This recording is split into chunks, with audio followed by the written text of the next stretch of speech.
Доброго дня! Вас вітає компанія «Автопарк». Цей та багато інших авто ви можете придбати на сайті «Автопарк.ua» у розділі аукціону. Це у нас Renault Laguna, автівка у нас 2008 року у сірому кольорі з 1,5 дизельним двигуном. Всередині у нас охайний текстильний салон на механічних регулюваннях, електросклопідйомники, електрорегулювання дзеркал. Також у нас керування мультимедією, під кермом механіка 6-ступка. Кондиціонер, штатна система мультимедії, бортовий комп'ютер.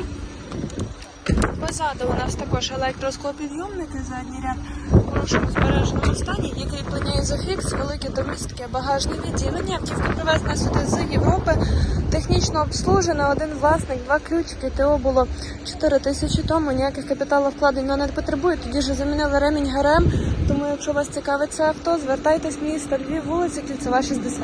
Також нагадую про те, що цей та багато інших авто ви можете придбати на сайті «Автопарк.ua» у розділі аукціон.